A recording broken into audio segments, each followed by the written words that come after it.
주택시장이 역전세 공포로 떨고 있습니다. 매매 가격이 떨어지는 가운데 주택시장 호황기에 고가로 체결한 전세 만기가 연속적으로 도래하자 곳곳에서 비명이 터지고 있습니다.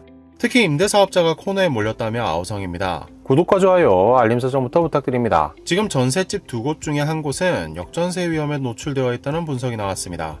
한국은행이 발표한 5월 경제전망보고서 중 깡통전세 역전세 현황 자료에 따르면 올해 4월 기준 역전세 위험 가구는 102만 6천 가구로 잔존 전세 계약의 52.4%에 달합니다. 지난해 1월 기록보다 2배나 늘었습니다. 이미 보증금이 매매가를 넘어버린 깡통전세 위험 가구는 3배로 늘었습니다. 지난해 1월에는 5만 6천 가구였지만 올해 4월에는 16만 3천 가구까지 늘어났죠. 전셋집 10곳 중에 한 곳 정도는 전세금을 회수하지 못할 공산이 크다는 겁니다. 말이 100만 가구지 한 가구당 단돈 1억씩만 해도 100조 원입니다. 한국은행은 역전세 보증금과 전세 시세 격차가 평균 7천만 원이라고 했는데 이건 곧 피같은 전세금 71조 원이 이미 증발해버렸다는 얘기이기도 합니다. 더불어 이 깡통 전세와 역전세는 내년 상반기가 끝나기 전에 절반 이상이 만기에 도달합니다. 한국은행은 올해 7월부터 내년 6월까지 깡통 전세는 월 평균 1만 건, 역전세는 월 평균 5만 3천 건이 만기 도래할 것으로 추산했습니다. 깡통 전세 72.9%, 역전세 59.1%가 1년 사이에 터진다는 전망입니다. 주택시장 참여자들이 공포에 질려버린 가운데 이미 비명을 지르는 부류도 있습니다. 임대사업자들입니다. 이들은 약속된 혜택은 다 사라지고 의무만 남았는데 이제 퇴로는커녕 주저앉을 자리도 없다고 분통을 터뜨리고 있습니다. 임대사업자들이 결정적으로 코너에 몰리게 된 건 5월입니다. 9.13 대책 이후로 계속 취급이 나빠진 끝에 결국 제도 자체가 폐지 수순을 밟았지만 이번에 시행된 보증보험 126% 룰만큼 확실한 결정타는 없었다는 평가입니다. 126% 룰은 주택도시보증공사의 전세보증금 반환보증보험 가입 기준에 관한 룰입니다. 정부가 지난해 발표한 전세사기 대책의 일환입니다. 무작정 반환보증을 내주는 바람에 전세사기 피해를 키웠다는 평가를 받아 수정이 불가피했는데요. 전세값을 강제로 낮추는 효과가 있어서 당시에도 반발이 있었는데 결국 5월 1일자로 시행됐습니다.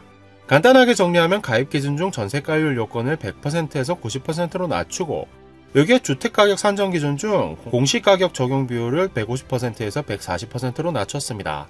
합하면 126%까지만 보증보험이 가능하다는 뜻입니다. 전세계약 당사자가 아니라면 이게 그렇게 큰일인가 싶을 수 있는데요. 다음 세입자에게 전세금을 받아서 이전 세입자에게 돌려주는 전세시장 관습을 고려하면 심각성을 알 수 있습니다. 전세 만기에 줄 돈이 부족한 겁니다. 가령 공시가격 1억 원짜리 빌라에 전세 1억 5천을 줬다고 하죠. 이 경우 이전에는 공시가격 150%까지 가능하니까 1억 5천만 원 전체에 대한 반환보증이 가능했습니다.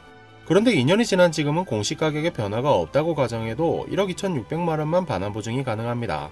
임대인은 난감한 처지에 놓입니다. 임대사업자는 의무적으로 반환보증보험에 가입해야 하는데 내년부터는 재계약의 경우에도 새로운 기준이 적용되니 바로 2,400만 원을 토해내야 합니다.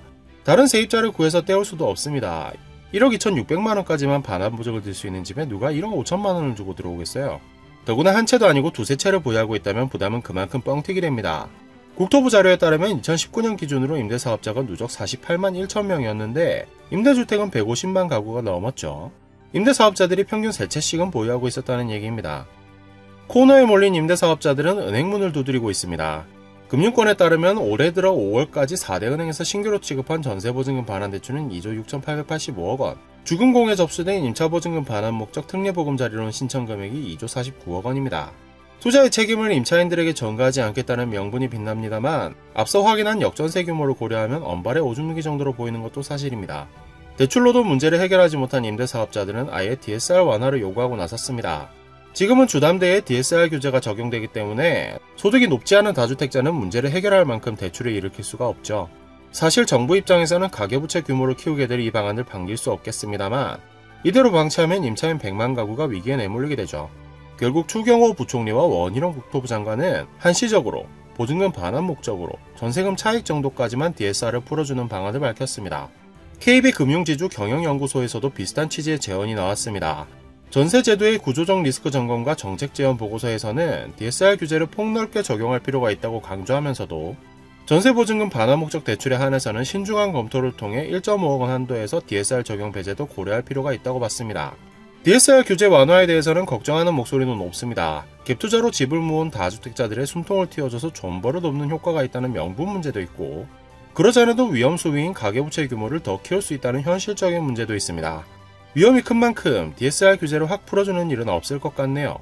하반기 전세 시장에 들여온 암문을 핀포인트 DSR 규제 완화로 걷어낼 수 있을지 귀추가 주목됩니다.